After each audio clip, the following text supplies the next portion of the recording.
ਸਤਿ ਸ਼੍ਰੀ ਅਕਾਲ ਜੀ, ਤੁਸੀਂ ਵੇਖ ਰਹੇ ਹੋ ਜੀ ਪੰਜਾਬ ਹਰਿਆਣਾ ਹਿਮਾਚਲ ਤੇ ਮੈਂ ਤੁਹਾਡਾ ਨਾਲ ਬੀਟ ਤੇ ਲੈ ਕੇ ਹਾਜ਼ਰ ਹਾਂ ਬੁਲੇਟਿਨ ਗੁੱਡ ਮਾਰਨਿੰਗ ਪੰਜਾਬ ਤੇ ਬੁਲੇਟਿਨ ਦਾ ਆਗਾਜ਼ ਕਰਾਂਗੇ ਇਸ ਵੇਲੇ ਦੀ ਅਹਿਮ ਖਬਰ ਨਾਲ। ਪਟਿਆਲਾ ਦੇ ਰਾਜਪੁਰਾ ਚ ਪੁਲਿਸ ਨੇ ਬੀਜੇਪੀ ਆਗੂ ਭਾਵੇਸ਼ ਅਗਰਵਾਲ ਨੂੰ ਸਵੇਰੇ 4 ਵਜੇ ਘਰ ਚੋਂ ਸੁਰੱਖਿਅਤ ਬਾਹਰ ਕੱਢ ਲਿਆ। ਦੱਸ ਦਈਏ ਕਿ ਬੀਤੇ ਦਿਨੀ ਕਿਸਾਨਾਂ ਨੇ ਭਾਵੇਸ਼ ਅਗਰਵਾਲ ਨੂੰ ਘਰ ਅੰਦਰ ਨਜ਼ਰਬੰਦ ਕਰ ਦਿੱਤਾ ਸੀ। ਘਰ ਦੇ ਬਾਹਰ ਵੱਡੀ ਗਿਣਤੀ ਦੇ ਵਿੱਚ ਕਿਸਾਨ ਮੌਜੂਦ ਸਨ। ਇਲਜ਼ਾਮ ਹੈ ਕਿ ਵਿਰੋਧ ਕਰਨ ਵਾਲਿਆਂ ਨੇ ਘਰ ਦੀ ਬਿਜਲੀ ਵੀ ਕੱਟ ਦਿੱਤੀ ਸੀ। ਇਲਜ਼ਾਮ ਇਹ ਵੀ ਨੇ ਕਿ ਕਿਸਾਨ ਤੇਜ਼ ਹਥਿਆਰਾਂ ਨਾਲ ਘਰ ਦੇ ਬਾਹਰ ਕਈ ਘੰਟਿਆਂ ਤੋਂ ਬੈਠੇ ਰਹੇ।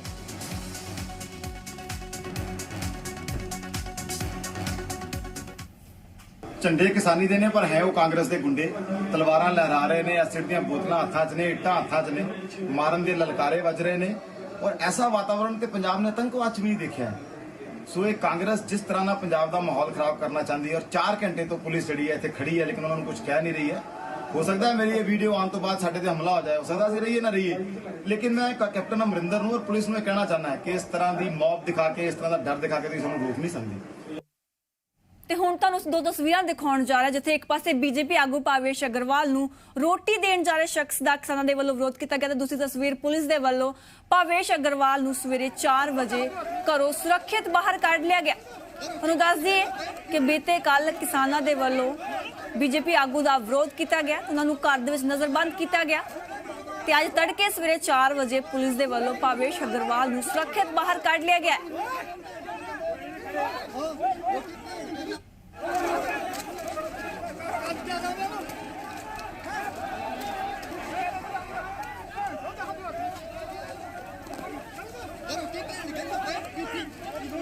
ਦੱਸ ਦੇ ਦੋ ਤਸਵੀਰਾਂ ਤੁਹਾਡੀ ਟੀਵੀ ਸਕਰੀਨ ਤੇ ਨੇ। ਇੱਕ ਪਹਿਲੀ ਤਸਵੀਰ ਦੇ ਵਿੱਚ ਜੋ ਭਾਵੇਸ਼ ਅਗਰਵਾਲ ਦੇ ਲਈ ਸ਼ਖਸ ਰੋਟੀ ਲੈ ਕੇ ਆਇਆ ਸੀ ਉਹਦਾ ਕਿਸਾਨਾਂ ਦੇ ਵੱਲੋਂ ਵਿਰੋਧ ਕੀਤਾ ਗਿਆ। ਦੂਸਰੀ ਤਸਵੀਰ ਦੇ ਵਿੱਚ ਅੱਜ ਸਵੇਰੇ ਤੜਕੇ 4 ਵਜੇ ਸੁਰੱਖਿਅਤ ਭਾਵੇਸ਼ ਅਗਰਵਾਲ ਨੂੰ ਪੁਲਿਸ ਦੇ ਵੱਲੋਂ ਘਰ ਵਿੱਚੋਂ ਬਾਹਰ ਕੱਢ ਲਿਆ ਗਿਆ। ਤੇ ਸੂਬਾ ਭਾਜਪਾ ਪ੍ਰਧਾਨ ਅਸ਼ਵਨੀ ਸ਼ਰਮਾ ਨੇ ਬੀਜੇਪੀ ਆਗੂ ਤੇ ਹਮਲੇ ਦੀ ਨਖੇਦੀ ਕੀਤੀ ਹੈ। ਉਹਨਾਂ ਨੇ ਕਿਹਾ ਹੈ ਕਿ ਭਾਜਪਾ ਦੇ ਆਗੂਆਂ ਤੇ ਕਿਸਾਨਾਂ ਦੀ ਆੜ ਦੇ ਵਿੱਚ ਵਿਰੋਧੀ ਧਿਰ ਦੇ ਗੁੰਡਿਆਂ ਦੇ ਵੱਲੋਂ ਦਿਨੋਂ ਦਿਨ ਹਮਲੇ ਕਰਨ ਦੇ ਮਾਮਲੇ ਵੱਧਦੇ ਜਾ ਰਹੇ ਨੇ। ਇਨ੍ਹਾਂ ਘਾਤਕ ਜਾਨਲੇਵਾ ਹਮਲਿਆਂ ਦੇ ਪਿੱਛੇ ਕੈਪਟਨ ਸਰਕਾਰ ਤੇ ਪੁਲਿਸ ਵੱਲੋਂ ਸਰਪ੍ਰਸਤੀ ਪ੍ਰਾਪਤ ਕਿਸਾਨਾਂ ਦੇ ਰੂਪ 'ਚ ਸਮਾਜ ਵਿਰੋਧੀ ਲੋਕ ਨੇ। ਉਹਨਾਂ ਨੇ ਕਿਹਾ ਕਿ ਸੀਐਮ ਕੈਪਟਨ ਜਿਹੜੇ ਨੇ ਜੇ ਭਾਜਪਾ ਆਗੂਆਂ ਤੇ ਵਰਕਰਾਂ ਤੇ ਹਮਲੇ ਬੰਦ ਨਾ ਹੋਏ ਤਾਂ ਭਾਜਪਾ ਕਿਸੇ ਵੀ ਹੱਦ ਤੱਕ ਜਾਣ ਲਈ ਮਜਬੂਰ ਹੋਵੇਗੀ ਅਤੇ ਸਾਰੀ ਜ਼ਿੰਮੇਵਾਰੀ ਕੈਪਟਨ ਸਰਕਾਰ ਦੀ ਹੋਵੇਗੀ। ਉਹਨਾਂ ਨੇ ਕਿਹਾ ਕਿ ਵਿਰੋਧ ਦੌਰਾਨ ਕਾਰਵਾਈ ਕਰਨ ਦੀ ਥਾਂ ਪੁਲਿਸ ਮੂਕ ਦਰਸ਼ਕ ਬਣ ਕੇ ਤਮਾਸ਼ਾ ਦੇਖਦੀ ਰਹੀ। ਉਹਨਾਂ ਨੇ ਕਿਹਾ ਕਿ ਜਦੋਂ ਇਹ ਕਾਂਗਰਸ ਦੇ ਪਾਲੇ ਹੋਏ ਗੁੰਡੇ ਭਾਜਪਾ ਦੀ ਮੀਟਿੰਗ ਵਿੱਚ ਪਹੁੰਚੇ ਤਾਂ ਪੁਲਿਸ ਨੇ ਉਹਨਾਂ ਨੂੰ ਰੋਕਣ ਦੀ ਬਜਾਏ ਉਹਨਾਂ ਨੂੰ ਬਿਨਾਂ ਕਿਸੇ ਪਾਬੰਦੀਆਂ ਦੇ ਮੀਟਿੰਗ ਵਿੱਚ ਪਹੁੰਚਣ ਦਿੱਤਾ। ਸ਼ਰਮਾ ਨੇ ਇਲਜ਼ਾਮ ਲਗਾਇਆ ਕਿ ਪਟਿਆਲਾ ਦੇ ਐਸਐਸਪੀ ਅਤੇ ਡਿਊਟੀ ਤੇ ਤੈਨਾਤ ਡੀਐਸਪੀ ਟਿਵਾਣਾ ਦੀ ਹਾਜ਼ਰੀ ਦੇ ਵਿੱਚ ਵਾਪਰੀ ਇਹ ਘਟਨਾ ਸਪਸ਼ਟ ਤੌਰ ਤੇ ਦਰਸਾਉਂਦੀ ਹੈ ਕਿ ਸਭ ਪੁਲਿਸ ਦੇ ਮਿਲੀਭੁਗਤ ਕਰਨ ਹੋਇਆ। ਸ਼ਰਮਾ ਨੇ ਇਹ ਵੀ ਕਿਹਾ ਕਿ ਜੇਕਰ ਕੈਪਟਨ ਆਪਣਾ ਪੱਖ ਸਾਫ਼ ਰੱਖਣਾ ਚਾਹੁੰਦੇ ਨੇ ਤਾਂ ਉਹਨਾਂ ਨੂੰ ਤੁਰੰਤ ਪ੍ਰਭਾਵ ਨਾਲ ਮੌਕੇ ਤੇ ਮੌਜੂਦ ਪੁਲਿਸ ਅਧਿਕਾਰੀਆਂ ਨੂੰ ਮੁਅੱਤਲ ਕਰਨਾ ਚਾਹੀਦਾ ਹੈ। ਉਹਨਾਂ ਸਿੱਧੇ ਤੌਰ ਤੇ ਸ਼ਾਂਤਮਈ ਵਿਰੋਧ ਪ੍ਰਦਰਸ਼ਨ ਕਰਨ ਦਾ ਦਾਅਵਾ ਕਰਨ ਵਾਲੇ ਕਿਸਾਨ ਨੇਤਾਵਾਂ ਨੂੰ ਪੁੱਛਿਆ ਹੈ ਕਿ ਕੀ ਭਾਜਪਾ ਨੇਤਾਵਾਂ ਖਿਲਾਫ ਵਿਰੋਧ ਪ੍ਰਦਰਸ਼ਨ ਕਰਨ ਵਾਲੇ ਅਤੇ ਉਹਨਾਂ ਤੇ ਹਮਲਾ ਕਰਨ ਵਾਲੇ ਕਿਸਾਨ ਹਨ ਜਾਂ ਕੋਈ ਹੋਰ ਗੁੰਡਾਗਰਦ, ਪਹਿਲਾਂ ਇਹ ਸਪਸ਼ਟ ਕਰਨ।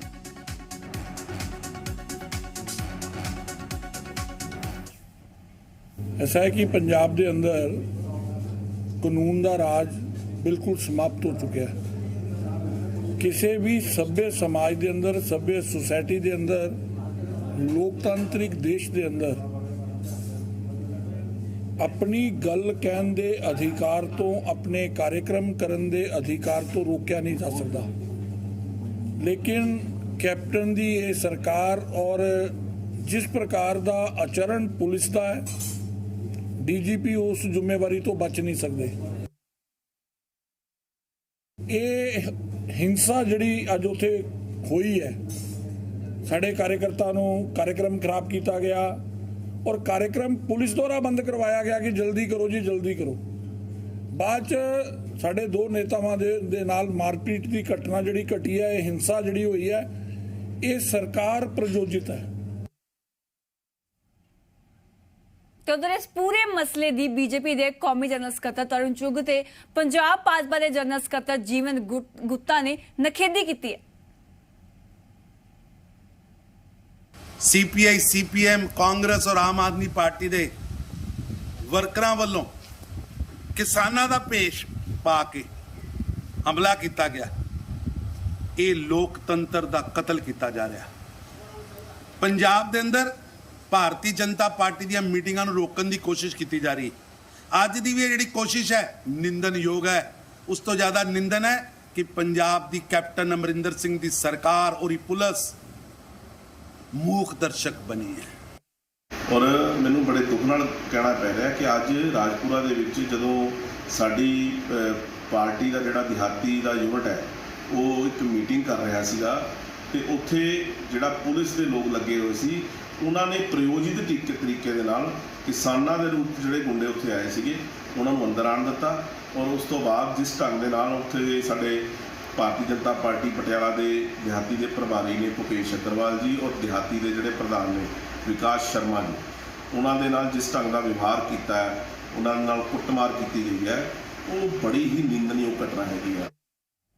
ਅਨਿਲ ਜੋਸ਼ੀ ਨੂੰ ਭਾਜਪਾ ਚੋਂ ਬਾਹਰ ਕੀਤੇ ਜਾਣ ਤੋਂ ਬਾਅਦ ਭਾਜਪਾ ਪ੍ਰਧਾਨ ਅਸ਼ਵਨੀ ਸ਼ਰਮਾ ਅਤੇ ਸਾਬਕਾ ਮੰਤਰੀ ਮਾਸਟਰ ਮੋਹਨ ਲਾਲ ਨੇ ਕਿਹਾ ਕਿ ਪਠਾਨਕੋਟ ਦੇ ਵਿੱਚ ਉਹ ਇਕੱਠੇ ਨਜ਼ਰ ਆਏ। ਇਸ ਦੌਰਾਨ ਮਾਸਟਰ ਮੋਹਨ ਲਾਲ ਦੇ ਤੇਵਰ ਵੀ ਬਦਲੇ ਨਜ਼ਰ ਆਏ। ਮਾਸਟਰ ਮੋਹਨ ਲਾਲ ਨੇ ਕਿਹਾ ਕਿ ਉਹ ਕਿਸੇ ਤੋਂ ਡਰਦੇ ਨਹੀਂ ਨੇ, ਪਰ ਪਾਰਟੀ ਉਹਨਾਂ ਲਈ ਸਭ ਤੋਂ ਪਹਿਲਾਂ ਹੈ। ਤਾਂ ਅਸ਼ਵਨੀ ਸ਼ਰਮਾ ਨੇ ਕਿਹਾ ਕਿ ਉਹਨਾਂ ਨੂੰ ਮਾਸਟਰ ਮੋਹਨ ਲਾਲ ਨੇ ਪਾਰਟੀ ਨੂੰ ਆਪਣਾ ਜੀਵਨ ਜਿਹੜਾ ਹੈ ਸਮਰਪਿਤ ਕੀਤਾ ਹੈ। ਉਹਨਾਂ ਅਸ਼ਵਨੀ ਸ਼ਰਮਾ ਤੋਂ ਦਿੱਕਤ ਹੋ ਸਕਦੀ ਹੈ ਪਰ ਪੰਜਾਬ ਭਾਜਪਾ ਮੁਖੀ ਤੋਂ ਨਹੀਂ। ਮਾਸਟਰ ਜੀ ਨੇ ਪਾਰਟੀ 'ਚ ਜੀਵਨ ਲਗਾਇਆ। ਵਿਅਕਤੀ ਦੇ ਨਾਲ ਤਾਂ ਉਹਨਾਂ ਦਾ ਹੋ ਸਕਦਾ ਕੋਈ ਰਿਹਾ ਹੋਏ, ਲੇਕਿਨ ਅਸ਼ਵਨੀ ਇਸ ਵੇਲੇ ਵਿਅਕਤੀ ਨਹੀਂ ਹੈ, ਇੱਕ ਪਦ ਹੈ। ਜਦ ਤੱਕ ਮੈਂ ਅਧਿਕਸ਼ਾ ਪਾਰਟੀ ਦਾ ਉਦੋਂ ਤੱਕ ਮੈਂ ਪਦ ਹੈ। ਉਹਦੇ ਬਾਰੇ ਤਾਂ ਉਹਨਾਂ ਨੇ ਕਦੀ ਕੁਝ ਨਹੀਂ ਕਿਹਾ। ਮੇਰੇ ਨਾਲ ਸ਼ਿਕਵਾ ਹੋ ਸਕਦਾ ਲੇਕਿਨ ਪਾਰਟੀ ਦੇ ਪ੍ਰਧਾਨ ਨਾਲ ਨਹੀਂ ਹੋ ਸਕਦਾ। ਔਰ ਜਿਹੜੇ ਨਿਰਣੇ ਸਾਡੀ ਪਾਰਟੀ 'ਚ ਕੋਈ ਵੀ ਹੁੰਦੇ ਆ ਉਹ ਸਭ ਦੇ ਨਾਲ ਮਿਲ ਕੇ ਹੁੰਦੇ ਆ। ਦੇਖਣ ਵਾਲੇ ਨੂੰ ਲੱਗਦਾ ਕਿ ਪਤਾ ਨਹੀਂ ਪ੍ਰਧਾਨ ਦਾ ਨਿਰਣੇ ਹੈ, ਲੇਕਿਨ ਉਹ ਸਮੂਹਿਕਤਾ ਦੇ ਆਧਾਰ ਤੇ ਪਾਰਟੀ ਨਿਰਣੇ ਲੈਂਦੀ ਹੈ। ਕੱਲ ਤੁਸੀਂ ਮੈਨੂੰ ਸਵਾਲ ਕੀਤਾ ਕਿ ਅਸ਼ਵਨੀ ਉਹ ਆ ਰਿਹਾ ਹੈ, ਮੈਂ ਕਿਹਾ ਮੈਨੂੰ ਨਹੀਂ ਪਤਾ। ਤੁਸੀਂ ਸਾਰੇ ਜਣੇ ਆ ਗਏ, ਮੈਨੂੰ ਨਹੀਂ ਪਤਾ ਕਿ ਵੀ ਉਹ ਆ ਰਿਹਾ ਹੈ ਨਹੀਂ ਆ ਰਿਹਾ, ਮੈਨੂੰ ਇਸ ਗੱਲ ਦਾ ਨਹੀਂ ਪਤਾ। ਮੈਂ ਉਹਨੂੰ ਕਿਤੇ ਦੱਸਿਆ ਹੋਣਾ ਪਤਾ ਕਿ ਮਾਸਟਰ ਬਿਮਾਰ ਹੈ, ਉਹ ਆ ਗਿਆ, ਮੇਰੇ ਘਰ ਆ ਗਿਆ, ਵੈਲਕਮ। ਅੱਜ ਜਿਹੜੀ ਮੈਂ ਗੱਲ ਕਹਿਣਾ ਚਾਹੁੰਦਾ, ਪਾਰਟੀ ਦੇ ਡਿਸੀਜਨ ਸਾਰਿਆਂ ਲਈ ਸਰਵੋਪਰੀ ਨੇ। ਪਾਰਟੀ ਸਰਵੋਪਰੀ ਹੈ। ਵਿਅਕਤੀ ਸਾਡੇ ਲਈ ਬਹੁਤ ਦੇਰ ਦੇ ਬਾਅਦ ਆਉਂਦਾ। ਕੋਈ ਅਨਿਲ ਜੋਸ਼ੀ ਕਈ ਕੁਰਬਾਨ ਕਰਤੇ ਅਸੀਂ, ਮਾਸਟਰ ਮੋਹਨ ਲਾਲ ਕਈ ਕੁਰਬਾਨ ਕਰਤੇ, ਅਸ਼ਵਨੀ ਸ਼ਰਮਾ ਵਰਗੇ ਕਈ ਕੁਰਬਾਨ ਕਰਤੇ ਅਸੀਂ। It is a Bharatiya Janata Party. Anil Joshi ਨੇ ਪਾਰਟੀ ਚੋਂ ਬਰਖਾਸਤ ਹੋਣ ਦੇ ਮਗਰੋਂ ਪੰਜਾਬ ਲੀਡਰਸ਼ਿਪ ਤੇ ਨਿਸ਼ਾਨਾ ਸਾਧਿਆ ਹੈ। ਪੰਜਾਬ ਭਾਜਪਾ ਲੀਡਰਸ਼ਿਪ ਨੇ ਹਾਈਕਮਾਨ ਨੂੰ ਝੂਠ ਬੋਲਿਆ ਹੈ। ਇਹ ਕਹਿਣਾ ਅਨਿਲ ਜੋਸ਼ੀ ਦਾ। ਉਹਨਾਂ ਨੇ ਕਿਹਾ ਹੈ ਕਿ ਨਕਲੀ ਕਿਸਾਨਾਂ ਨੂੰ ਪੱਗਾ ਬਣਵਾ ਕੇ ਹਾਈਕਮਾਨ ਦੇ ਅੱਗੇ ਪੇਸ਼ ਕੀਤਾ ਗਿਆ। ਪੰਜਾਬ ਦੇ ਸਾਰੇ ਕਿਸਾਨਾਂ ਨੂੰ ਉਹਨਾਂ ਨੇ ਖੇਤੀਬਾੜੀ ਕਾਨੂੰਨਾਂ ਤੋਂ ਨਾਖੁਸ਼ ਦੱਸਿਆ ਹੈ। ਉਹਨਾਂ ਨੇ ਕਿਹਾ ਕਿ ਧਰਨਿਆਂ ਤੇ ਬੈਠੇ ਕਿਸਾਨਾਂ ਨੂੰ ਨਕਸਲ ਕਾਮਰੇਡ ਦੱਸ ਕੇ ਹਾਈਕਮਾਨ ਨੂੰ ਝੂਠ ਬੋਲਿਆ ਗਿਆ। ਜੇ ਪੰਜਾਬ ਭਾਜਪਾ ਚਾਹੁੰਦੀ ਤਾਂ ਪੰਜਾਬ ਤੱਕ ਹੀ ਮਸਲੇ ਦਾ ਹੱਲ ਹੋ ਸਕਦਾ ਸੀ। ਉਹ ਜਦ ਕਿ ਕਿਸਾਨ ਜਿਹੜੇ ਆ ਉਹ ਟੋਲ ਬੈਰੀਅਰਾਂ ਤੇ ਸਟੇਸ਼ਨਾਂ ਤੇ ਬੈਠੇ ਸੀ ਤੇ ਇਹ ਉੱਤੇ ਫੀਡਬੈਕ ਦੇ ਰਹੇ ਸੀ ਵੀ ਕਿਸਾਨ ਬਹੁਤ ਖੁਸ਼ ਆ ਸਾਰੇ, ਇਹ ਥੋੜੇ ਜਿਹੇ ਕਾਮਰੇਡ ਤੇ ਨਕਸਲਾਈਟ ਬੈਠੇ ਆ ਉਦੋਂ ਇਹਨਾਂ ਨੇ ਝੂਠ ਬੋਲਿਆ। ਜਦੋਂ ਵਰਚੁਅਲ ਮੀਟਿੰਗਾਂ ਮਿਨਿਸਟਰਸ ਨੇ ਕੀਤੀਆਂ ਤੇ ਇਹਨਾਂ ਨੇ ਨਕਲੀ ਪੱਗਾਂ ਬਣਾ ਕੇ ਕਈ ਬੰਦੇ ਬਿਠਾਏ ਉੱਥੋਂ ਜਾਂ ਸੱਜਿਓਂ ਖੱਬਿਓਂ ਫੜ ਕੇ ਬਿਠਾਏ ਵੀ ਇਹ ਕਿਸਾਨ ਆ, ਇਹ ਸਮਝਦੇ ਪਏ ਇੰਜ ਸਿਰ ਮਰਵਾ ਕੇ। ਇਹ ਸਾਰਾ ਝੂਠ ਜੇ ਨਾ ਬੋਲਦੇ, ਉਸ ਵੇਲੇ ਟੈਂਪਰਾਮੈਂਟ ਕੀ ਆ ਕਿਸਾਨਾਂ ਦਾ, ਜਾਂ ਇੰਨੀ ਕੁ ਛੋਟੀ ਡਿਮਾਂਡ ਸੀ ਵੀ ਉਸ ਵੇਲੇ ਹੀ ਇਹ ਇੰਟਰਵੀਨ ਕਰਦੇ, ਹਿੰਮਤ ਦੇ ਨਾਲ ਕੇਂਦਰ ਕੋਲ ਜਾਂਦੇ, ਕਿਸਾਨਾਂ ਨੂੰ ਨਾਲ ਲੈਂਦੇ, ਜਿਹੜੀ ਕਿ ਇਹਨਾਂ ਨੇ ਬਿਲਕੁਲ ਕੋਸ਼ਿਸ਼ ਨਹੀਂ ਕੀਤੀ ਤੇ ਇਹ ਮਸਲਾ ਪੰਜਾਬ ਦਾ ਹੀ ਰਹਿਣਾ ਸੀ ਤੇ ਪੰਜਾਬ 'ਚ ਹੀ ਹੱਲ ਹੋ। ਤੇ 6ਵੇਂ ਵਿੱਤ ਕਮਿਸ਼ਨ ਦੇ ਖਿਲਾਫ ਸਰਕਾਰੀ ਡਾਕਟਰਾਂ ਨੇ ਹੱਲਾ ਬੋਲ ਸ਼ੁਰੂ ਕਰ ਦਿੱਤਾ ਹੈ। ਉਹਨਾਂ ਨੇ JJDCC ਵੱਲੋਂ 3 ਦਿਨੀ ਹੜਤਾਲ ਜਿਹੜੀ ਹੈ ਸ਼ੁਰੂ ਕਰ ਦਿੱਤੀ ਹੈ। ਤੁਹਾਨੂੰ ਦੱਸ ਦਈਏ ਕਿ 6ਵੇਂ ਵਿੱਤ ਕਮਿਸ਼ਨ ਦੀਆਂ ਸਿਫਾਰਿਸ਼ਾਂ ਦੇ ਵਿਰੋਧ ਦੇ ਵਿੱਚ 3 ਦਿਨੀ ਹੜਤਾਲ ਦਾ ਐਲਾਨ ਕੀਤਾ ਗਿਆ ਹੈ। OPD, UDID ਤੇ ਆਨਲਾਈਨ ਕੰਸਲਟੇਸ਼ਨ ਸੇਵਾਵਾਂ ਜਿਹੜੀਆਂ ਉਹ ਬੰਦ ਰਹਿਣਗੀਆਂ ਤੇ ਅੱਜ ਤੋਂ 3 ਦਿਨੀ ਹੜਤਾਲ ਜਿਹੜੀ ਹੈ ਉਹ ਸ਼ੁਰੂ ਕੀਤੀ ਜਾਵੇਗੀ। ਅਕਾਲੀ ਦਲ ਪ੍ਰਧਾਨ ਸੁਖਬੀਰ ਸਿੰਘ ਬਾਦਲ ਨੇ ਟਵੀਟ ਕਰਕੇ 6ਵੇਂ ਵਿੱਤ ਕਮਿਸ਼ਨ ਦੀਆਂ ਸਿਫਾਰਿਸ਼ਾਂ ਨੂੰ ਲੈ ਕੇ ਸੂਬਾ ਸਰਕਾਰ ਵਿਰੁੱਧ ਪ੍ਰਦਰਸ਼ਨ ਕਰ ਰਹੇ ਡਾਕਟਰਾਂ ਦਾ ਪੱਖ ਪੂਰਿਆ ਤੇ ਉਹਨਾਂ ਦੇ ਨਾਲ ਖੜਾ ਹੋਣ ਦਾ ਦਾਅਵਾ ਵੀ ਕੀਤਾ ਹੈ। ਸਮੱਸਿਆ ਦੇ ਹੱਲ ਦਾ ਉਹਨਾਂ ਨੇ ਭਰੋਸਾ ਜਤਾਇਆ ਹੈ। ਸੁਖਬੀਰ ਬਾਦਲ ਨੇ ਟਵੀਟ ਕਰਕੇ ਲਿਖਿਆ ਕਿ ਕੈਪਟਨ ਅਮਰਿੰਦਰ ਸਿੰਘ ਦੀਆਂ ਕਾਰਵਾਈਆਂ ਨੇ 6ਵੇਂ ਤਨਖਾਹ ਕਮਿਸ਼ਨ ਦੀਆਂ ਸਿਫਾਰਿਸ਼ਾਂ ਵਿਰੁੱਧ ਡਾਕਟਰਾਂ ਦੀ ਵਿਰੋਧ ਪ੍ਰਦਰਸ਼ਨ ਕਰਨ ਲਈ ਮਜਬੂਰ ਕੀਤਾ ਹੈ। ਅਸਲ ਵੇਤਨ ਤੋਂ NPA ਨੂੰ ਵੱਖ ਕਰਨਾ, NPA ਚੋਂ 20-25% ਦੀ ਕਟੌਤੀ ਕਰਨਾ ਹੈ। ਅਕਾਲੀ ਦਲ ਪ੍ਰਦਰਸ਼ਨ ਕਰ ਰਹੇ ਡਾਕਟਰਾਂ ਦੇ ਨਾਲ ਇਕਜੁੱਟਤਾ ਪ੍ਰਗਟਾਉਂਦਾ ਹੈ ਤੇ ਉਹਨਾਂ ਨੂੰ ਇਨਸਾਫ ਦਿਵਾਉਣ ਦੇ ਲਈ ਉਹ ਲੜਨਗੇ।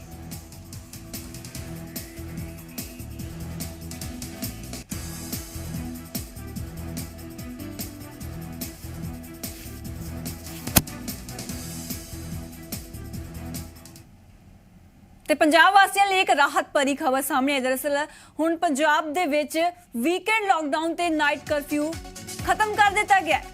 ਤੁਹਾਨੂੰ ਦੱਸ ਦਈਏ ਕਿ ਮਾਲ, ਜਿਮ ਤੇ ਸਪਾ ਸੈਂਟਰਾਂ ਨੂੰ तमाम ਰਿਆਇਤਾਂ ਨਾਲ ਖੋਲ੍ਹਣ ਦੀ ਆਗਿਆ ਦਿੱਤੀ ਗਈ ਹੈ। ਕੋਵਿਡ ਦੇ ਘਟ ਰਹੇ ਮਾਮਲਿਆਂ ਨੂੰ ਦੇਖਦਿਆਂ ਇਹ ਫੈਸਲਾ ਲਿਆ ਗਿਆ ਤੇ ਹੁਣ ਪੰਜਾਬ ਦੇ ਵਿੱਚ ਵੀਕਐਂਡ ਲਾਕਡਾਊਨ ਤੇ ਨਾਈਟ ਕਰਫਿਊ ਨਹੀਂ ਲੱਗੇਗਾ।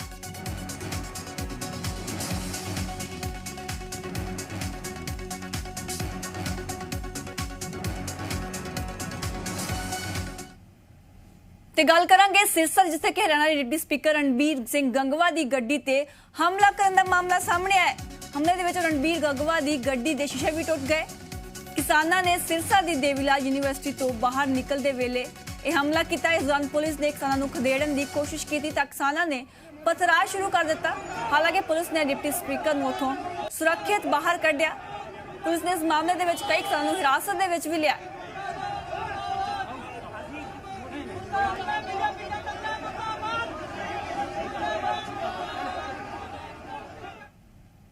ਜ਼ਿਕਰਯੋਗ ਹੈ ਕਿ ਇਸ ਤੋਂ ਪਹਿਲਾਂ ਫਤਿਆਬਾਦ ਦੇ ਵਿੱਚ ਸਹਿਕਾਰਤਾ ਮੰਤਰੀ ਬਨਵਾਰੀ ਲਾਲ ਦਾ ਵਿਰੋਧ ਵੀ ਹੋਇਆ ਸੀ। ਇਸ ਦੌਰਾਨ ਕਿਸਾਨਾਂ ਨੇ ਪੁਲਿਸ ਵੱਲੋਂ ਲਗਾਏ ਗਏ ਬੈਰੀਕੇਡ ਤੋੜ ਦਿੱਤੇ ਸੀ ਤੇ ਕੇਂਦਰ ਸਰਕਾਰ ਦੇ ਖਿਲਾਫ ਨਾਅਰੇਬਾਜ਼ੀ ਵੀ ਕੀਤੀ ਸੀ।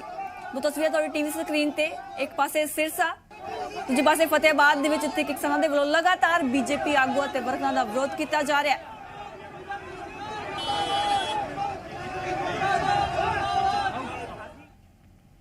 ਫਤਿਆਬਾਦ ਦੇ ਵਿੱਚ ਵੀ ਖੇਤੀਬਾੜੀ ਕਾਨੂੰਨਾਂ ਦੇ ਵਿਰੋਧ ਦੇ ਵਿੱਚ ਕਿਸਾਨਾਂ ਦਾ ਪ੍ਰਦਰਸ਼ਨ ਕੀਤਾ ਗਿਆ। ਸਹਿਕਾਰਤਾ ਮੰਤਰੀ ਬਨਵਾਰੀ ਲਾਲ ਦਾ ਜਿਹੜਾ ਵਿਰੋਧ ਹੈ ਕੀਤਾ ਗਿਆ। ਪੁਲਿਸ ਨੇ ਸਾਰੇ ਰਸਤਿਆਂ ਤੇ ਬੈਰੀਕੇਡਿੰਗ ਕੀਤੀ ਹੋਈ ਸੀ, ਲੇਕਿਨ ਕਿਸਾਨਾਂ ਨੇ ਪੁਲਿਸ ਵੱਲੋਂ ਲਗਾਏ ਗਏ ਬੈਰੀਕੇਡ ਤੋੜ ਦਿੱਤੇ ਤੇ ਕੇਂਦਰ ਸਰਕਾਰ ਦੇ ਖਿਲਾਫ ਨਾਅਰੇਬਾਜ਼ੀ ਵੀ ਕੀਤੀ।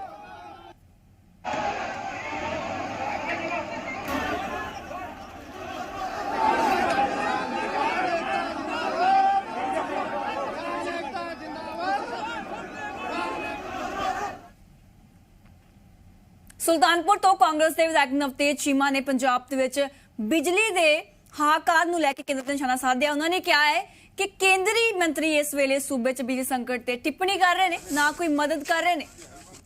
ਉਹਨਾਂ ਨੇ ਕਿਹਾ ਕੇਂਦਰ ਸੂਬੇ ਦੇ ਹਰ ਸੰਕਟ ਦੇ ਵਿੱਚ ਕੇਵਲ ਸਿਆਸਤ ਹੀ ਕਰ ਰਹੀ ਹੈ। ਨਵਤੇਜ ਚੀਮਾ ਨੇ ਕਿਹਾ ਕਿ ਦਿੱਲੀ ਦੇ ਫੇਲ ਰਾਜਨੀਤਿਕ ਮਾਡਲ ਵਾਲੀ ਆਮ ਆਦਮੀ ਪਾਰਟੀ ਹੁਣ ਪੰਜਾਬ 'ਚ ਝੂਠੇ ਵਾਅਦੇ ਤੇ ਲਾਰੇ ਲਗਾ ਕੇ ਸੱਤਾ ਦੇ ਵਿੱਚ ਕਾਬਿਜ਼ ਹੋਣ ਦਾ ਝੂਠਾ ਸੁਪਨਾ ਦੇਖ ਰਹੀ ਹੈ, ਜੋ ਕਿ ਕਦੇ ਸੱਚ ਨਹੀਂ ਹੋ ਸਕਦਾ। ਜਵਾਬ ਪੁੱਛਣਾ ਚਾਹੁੰਦਾ ਆਮ ਆਦਮੀ ਪਾਰਟੀ ਦੀ ਪੰਜਾਬ ਦੀ ਲੀਡਰਸ਼ਿਪ ਕਿ ਤੁਹਾਡੇ ਮੂੰਹ ਦੇ ਉੱਤੇ ਕਿਉਂ ਤਾਲਾ ਲੱਗਿਆ? ਥਰਮਲ ਪਲਾਂਟ ਬੰਦ ਕਰਨ ਦੀ PIL ਤੇ ਵਿਰੋਧੀਆਂ ਨੇ ਆਪ ਤੇ ਨਿਸ਼ਾਨੇ ਸਾਧੇ ਨੇ। ਦਰਅਸਲ ਅਕਾਲੀ ਦਲ ਆਗੂ ਦਲਜੀਤ ਸਿੰਘ ਚੀਮਾ ਦਾ ਬਿਆਨ ਸਾਹਮਣੇ ਆਇਆ ਹੈ। ਉਹਨਾਂ ਨੇ ਕਿਹਾ ਹੈ ਕਿ ਪੰਜਾਬ ਆਪ ਤੋਂ ਸਪਸ਼ਟੀਕਰਨ ਦੀ ਉਹਨਾਂ ਨੇ ਮੰਗ ਕੀਤੀ ਹੈ। ਉਹਨਾਂ ਨੇ ਕਿਹਾ ਕਿ ਪੰਜਾਬ ਆਪ ਨੂੰ ਵਿਸ਼ਵਾਸ 'ਚ ਲੈ ਕੇ ਪਟੀਸ਼ਨ ਪਾਈ ਸੀ ਤੇ ਵਿਰੋਧੀਆਂ ਦੇ ਵਾਰ ਤੇ ਹਰਪਾਲ ਚੀਮਾ ਦਾ ਬਿਆਨ ਵੀ ਸਾਹਮਣੇ ਆਇਆ ਹੈ। ਉਹਨਾਂ ਨੇ ਕਿਹਾ ਹੈ ਕਿ ਗਲਤ ਤਰੀਕੇ ਨਾਲ ਪੇਸ਼ ਕੀਤਾ ਜਾ ਰਿਹਾ ਹੈ। ਹਰਪਾਲ ਚੀਮਾ ਦਾ ਕਹਿਣਾ ਹੈ ਕਿ ਚਿਮਨੀਆਂ ਉੱਪਰੋਂ ਨਿਕਲ ਰਹੇ ਧੂਏ ਨੂੰ ਠੀਕ ਕਰਨ ਵਾਸਤੇ ਪਟੀਸ਼ਨ ਪਾਈ ਗਈ ਸੀ।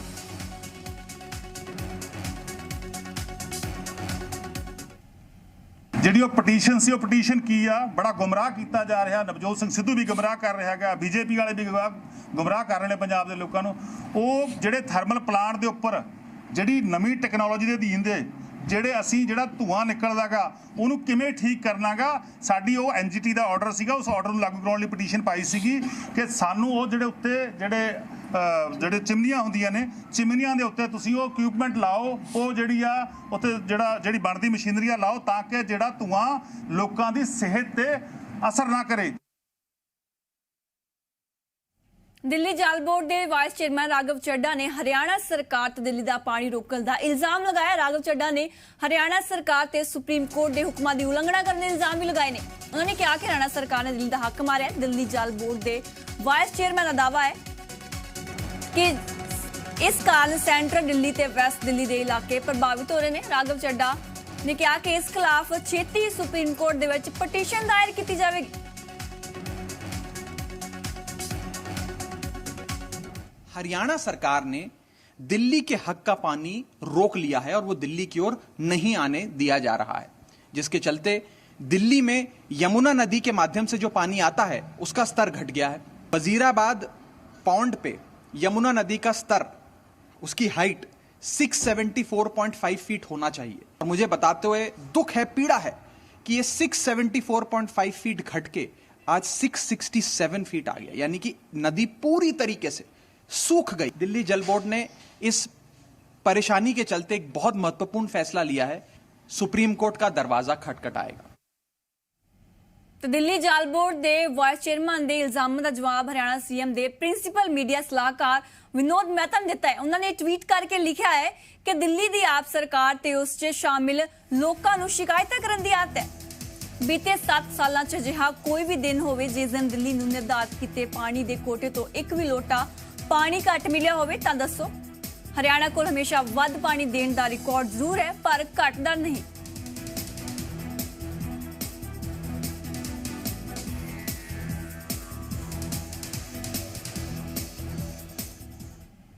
तो देवभूमि हिमाचल में समय-समय ते परंपरावां दे अनुसार देव यात्रावां अते धार्मिक उत्सवां दा आयोजन किया जाता है। इसी कड़ी के तहत भोलेनाथ दर्शनां नूं समर्पित मणि महेश झील ते हर साल वड्डी संख्या दे विच लोक नतमस्तक होण आउंदे ने।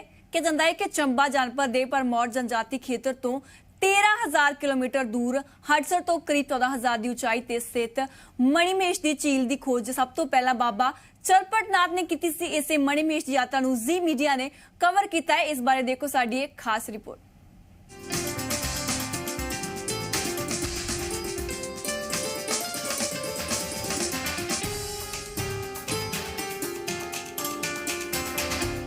ਅੱਜ ਅਸੀਂ ਤੁਹਾਨੂੰ ਮਨੀ ਮਹੇਸ਼ ਦੀ ਯਾਤਰਾ ਕਰਾਉਂਦੇ ਹਾਂ। ਮਨੀ ਮਹੇਸ਼ ਦੀ ਯਾਤਰਾ ਚੰਬਾ ਦੇ ਭਰਮੌਰ ਤੋਂ ਸ਼ੁਰੂ ਹੁੰਦੀ ਹੈ। ਇਸ ਯਾਤਰਾ ਦੇ ਵਿੱਚ ਪਗਡੰਡੀ ਤਿੱਖੇ ਪੱਥਰਾਂ ਤੋਂ ਹੁੰਦੇ ਹੋਏ ਪਹਾੜੀ ਰਸਤਿਆਂ ਤੇ ਗੁਜ਼ਰਿਆ ਜਾਂਦਾ ਹੈ। ਹਡਸਰ ਤੋਂ ਪਹਿਲੇ ਪੜਾਅ ਦੇ ਦੌਰਾਨ 5 ਕਿਲੋਮੀਟਰ ਦੂਰ ਧਨਸੋ ਆਉਂਦਾ ਹੈ, ਜਿੱਥੇ ਖਾਣ ਪੀਣ ਦੇ ਲਈ ਇੱਕ ਢਾਬਾ ਮਿਲੇਗਾ। ਇਸ ਦੇ ਪਹਿਲੇ ਪੜਾਅ ਤੱਕ ਪਹੁੰਚਣ ਦੇ ਲਈ ਕਈ ਮੁਸ਼ਕਲਾਂ ਦਾ ਸਾਹਮਣਾ ਵੀ ਕਰਨਾ ਪੈਂਦਾ है। मणि महेश की यात्रा जो है वो चंबा से भरमौर होते हुए इसी जगह हडसर यानी कि जिस जगह पे हम खड़े हैं यहाँ से शुरू होती है। या आप देख सकते हैं कि ये पैदल जाने वाला रास्ता है, जहाँ से श्रद्धालु जो हैं 13 किलोमीटर की जो लंबी खड़ी चढ़ाई है वो करते हैं और कठिन रास्ते से वो इसी जगह से अपना जो है यात्रा का जो मार्ग चुनते हैं। और कठिन पथरीले और जो संकरित रास्ते हैं जहाँ पर सिर्फ पैदल जाया जा सकता है या फिर यात्रा के दिनों में सिर्फ घोड़े जो चलते हैं उसी के रास्ते जाया जा सकता है। तो इसी जगह से जो है मणि महेश की यात्रा शुरू की जाती है। ਧਨਸੋ ਤੋਂ ਹੁੰਦੇ ਹੋਏ ਸ਼ਰਧਾਲੂ ਸੁੰਦਰਾਸੀ ਪਹੁੰਚਦੇ ਨੇ ਤੇ ਇੱਕ ਮੁਸ਼ਕਿਲ ਚੜ੍ਹਾਈ ਸ਼ੁਰੂ ਹੁੰਦੀ ਹੈ। ਇੱਕ ਪਾਸੇ ਬਰਫ਼ ਦੇ ਗਲੇਸ਼ੀਅਰ ਤੇ ਦੂਜੇ ਪਾਸੇ ਡੂੰਗੀ ਖਾਈ ਦੇ ਵਿੱਚ ਤੇਜ਼ ਝਰਨੇ ਨੇ। ਗਲੇਸ਼ੀਅਰ ਤੋਂ ਹੁੰਦੇ ਹੋਏ ਪਹਾੜਾਂ ਦੇ ਰਸਤੇ ਸ਼ਰਧਾਲੂ 13,000 ਫੁੱਟ ਗੋਰੀ ਕੁੰਡ ਪਹੁੰਚੇ। ਗੋਰੀ ਕੁੰਡ ਦੇ ਬਾਰੇ ਕਿਹਾ ਜਾਂਦਾ ਹੈ ਕਿ ਕੈਲਾਸ਼ ਪਰਬਤ ਤੋਂ ਉਤਰ ਕੇ ਮਾਤਾ ਪਾਰਵਤੀ इस सरोवर ਦੇ ਵਿੱਚ ਇਸ਼ਨਾਨ ਕਰਨ ਦੇ ਲਈ ਆਉਂਦੇ ਸਨ ਤੇ ਇਸੇ ਝੀਲ ਦੇ ਵਿੱਚ ਸਿਰਫ ਮਹਿਲਾਵਾਂ ਦਾ ਹੀ ਪ੍ਰਵੇਸ਼ ਹੁੰਦਾ ਹੈ। हडसर से चलकर 5 किलोमीटर दूर पहला पड़ाव जो है वो दंशो है। दंशो में एक ढाबा अक्सर मिलता है। जब यात्रा शुरू होती है तो इस जगह पे आप देख सकते हैं कि लंगर जो हैं उन वो लगे रहते हैं, लेकिन जब यात्रा नहीं होती है तो सिर्फ एक ढाबा आपको मिलेगा। बड़े बड़े पहाड़ी पत्थरों के बीच में से रास्ता ये जो गुजरेगा, एक तरफ खाई होती है तो दूसरी तरफ जो है यहाँ पर कंटीले पत्थर जो हैं वही रास्ता होता है। तो जब यात्रा होती है तब तो यहाँ पर बहुत से लंगर होते हैं, लेकिन यात्रा के बाद यहाँ पर सिर्फ एक आध ढाबा ही आपको मिलेगा जहाँ से आपको खाने पीने का सामान मिलेगा। तो इसके आगे चलकर जो है दंशो से आगे चलकर शिवगराट, फिर उसके बाद सुंदरासी होते हुए गौरीकुंड से शिवकुंड जाना जाएगा। आगे का हाल भी आपको बताएंगे, बने रहिए हमारे साथ। ਗੋਰੀਕੁੰਡ ਤੋਂ ਕਰੀਬ 1.25 ਕਿਲੋਮੀਟਰ ਦੂਰ ਸ਼ਿਵਕੁੰਡ ਪਹੁੰਚ ਕੇ ਸ਼ਰਧਾਲੂਆਂ ਦੀ ਸਾਰੀ ਥਕਾਨ ਦੂਰ ਹੋ ਗਈ। ਸ਼ਿਵਕੁੰਡ ਦੇ ਵਿੱਚ ਮਨੀ ਮਹੇਸ਼ ਦੇ ਦਰਸ਼ਨ ਕੀਤੇ ਤੇ ਮੌਸਮ ਸਾਫ਼ ਹੋਣ ਦੇ ਕਰਕੇ ਕੈਲਾਸ਼ ਪਰਬਤ, ਜਿਸ ਨੂੰ ਕਿ ਭਗਵਾਨ ਭੋਲੇਨਾਥ ਦਾ ਨਿਵਾਸ ਸਥਾਨ ਵੀ ਕਿਹਾ ਜਾਂਦਾ ਹੈ, ਉੱਥੇ ਦਰਸ਼ਨ ਕੀਤੇ। ਮਾਨਤਾ ਹੈ ਕਿ ਕਰੀਬ 14,000 ਫੁੱਟ ਦੀ ਉਚਾਈ ਤੇ ਬਾਬਾ ਚਰਪਟ ਨਥਾ ਨੇ ਵੀ 6ਵੀਂ ਸਦੀ ਦੇ ਵਿੱਚ ਮਨੀ ਮਹੇਸ਼ ਦੀ ਪਵਿੱਤਰ ਝੀਲ ਦੇ ਕਿਨਾਰੇ ਸ਼ਿਵਲਿੰਗ ਦੀ ਸਥਾਪਨਾ ਕੀਤੀ ਸੀ।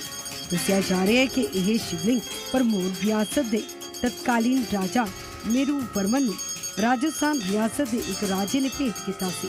ਉਸ ਤੋਂ ਬਾਅਦ ਰਾਜਾ ਮੇਰੂ ਵਰਨ ਨੇ ਇਸ ਸ਼ਿਵਲਿੰਗ ਨੂੰ ਬਾਬਾ ਚਰਪਟ ਨਾਥ ਨੂੰ ਦੇ ਦਿੱਤਾ ਤੇ ਉਹਨਾਂ ਨੇ ਰਾਧਾ ਅਸ਼ਟਮੀ ਦੇ ਦਿਨ ਮਨੀ ਮਹੇਸ਼ ਝੀਲ ਦੇ ਕਿਨਾਰੇ ਵਿਧੀ ਵਿਧਾਨ ਦੇ ਨਾਲ ਪੂਜਾ ਕੀਤੀ ਤੇ ਸ਼ਿਵਲਿੰਗ ਨੂੰ ਇੱਥੇ ਸਥਾਪਿਤ ਕੀਤਾ। ਇਸ ਤੋਂ ਬਾਅਦ ਬਾਬਾ ਚਰਪਟ ਨਾਥ ਹਰ ਸਾਲ ਆਪਣੇ ਚੇਲਿਆਂ ਦੇ ਨਾਲ ਰਾਧਾ ਅਸ਼ਟਮੀ ਵਾਲੇ ਦਿਨ ਝੀਲ ਕਿਨਾਰੇ ਪੂਜਾ ਤੇ ਇਸ਼ਨਾਨ ਕਰਨ ਦੇ ਲਈ ਆਉਂਦੇ ਰਹੇ। ਹੜਸਰ ਤੋਂ 383 ਤੋਂ ਹੁੰਦੇ ਹੋਏ ਗੋਰੀਕੁੰਡ ਪਹੁੰਚਣ ਤੋਂ ਬਾਅਦ ਕਰੀਬ 1.5 ਕਿਲੋਮੀਟਰ ਦੂਰੀ ਤੇ ਸਥਿਤ ਮਨੀ ਮਹੇਸ਼ ਝੀਲ ਦੇ ਵਿੱਚ ਇਸ਼ਨਾਨ ਕੀਤਾ ਜਾਂਦਾ ਹੈ। ਇਸ ਤੋਂ ਬਾਅਦ ਸ਼ਰਧਾਲੂ ਸਥਾਪਿਤ ਸ਼ਿਵਲਿੰਗ ਤੇ ਜਲ ਚੜਾ ਕੇ ਪੂਜਾ ਅਰਚਨਾ ਕਰਦੇ ਨੇ। ਇਤੋਂ ਹੀ ਕੈਲਾਸ਼ ਪਰਬਤ ਯਾਨੀ ਕਿ ਮਨੀ ਮਹੇਸ਼ ਦਾ ਰੂਹਾਨੀ ਨਜ਼ਾਰਾ ਵੀ ਦੇਖਣ ਨੂੰ ਮਿਲਦਾ ਹੈ। ਖਾਸ ਗੱਲ ਇਹ ਹੈ ਕਿ ਮੌਸਮ ਸਾਫ਼ ਹੋਣ ਤੇ ਕਦੇ-ਕਦੇ ਅੰਮ੍ਰਿਤ ਵੇਲੇ ਜੋਤ ਸਰੂਪ ਮਨੀ ਮਹੇਸ਼ ਦੇ ਦਰਸ਼ਨ ਵੀ ਗੋਰੀਕੁੰਡ ਜਾਂ ਫਿਰ ਡਲ ਝੀਲ ਦੇ ਸਾਹਮਣੇ ਕੈਲਾਸ਼ ਪਰਬਤ ਤੋਂ ਹੁੰਦੇ ਨੇ। ਇਸੇ ਦੌਰਾਨ ਸ਼ਰਧਾਲੂ ਭਗਵਾਨ ਭੋਲੇਨਾਥ ਦੇ ਜੈਕਾਰਿਆਂ ਦੇ ਨਾਲ ਇਸ ਦਾ ਅਭਿਨੰਦਨ ਕਰਦੇ ਨੇ। ਇਹ ਨਜ਼ਾਰਾ कुछ ਸਕਿੰਟਾਂ ਦਾ ਹੀ ਹੁੰਦਾ ਹੈ। 14,000 फीट की ऊंचाई पर मणि महेश जो यात्रा है यहाँ पर होती है और कहा जाता है कि कृष्ण अष्टमी से राधा अष्टमी तक यहाँ पर यात्रा का आयोजन किया जाता है और लोग इसी डल झील पर जो है अपना पूजा अर्चना करने के लिए यहाँ पर पहुँचते हैं। आप देख सकते हैं कि ये जो डल झील है पिछले मेरे आपके सामने जो दिखाई दे रही है ये डल झील और बर्फ़ पूरी तरह पर पड़ चुकी है और डल झील पर के साथ साथ यहाँ पर एक प्राचीन रूप से शिवलिंग यहाँ पर विराजमान किया गया है। काफ़ी कहा जाता है कि जो एक यहाँ पर साधु थे चरपटनाथ, उनको राजस्थान के एक राजा ने शिवलिंग दिया था और उन्होंने चरपटनाथ ने शिवलिंग जो था वो यहाँ पर लाकर स्थापित किया था और ये भव्य शिवलिंग है, प्राचीन शिवलिंग। आप देख सकते हैं कि इस शिवलिंग पर जो भक्त दूर दूर से मणि महेश में आते हैं यहाँ पर पूजा अर्चना करके भगवान भोलेनाथ का जो गुणगान करते हैं। और इस जो आप सामने झील देख रहे हैं इसको डल झील कहा जाता है। कहा जाता है कि हिमाचल के चारों दिशाओं से 4 छड़ियाँ जो हैं यहाँ पर आती हैं और यहाँ पर राधा अष्टमी को भव्य मेले का आयोजन होता है और जो स्वामी 4 छड़ियाँ अलग अलग दिशाओं से लेकर आते हैं तो वो यहाँ पर एक भव्य मेले का आयोजन भी करते हैं। तो आप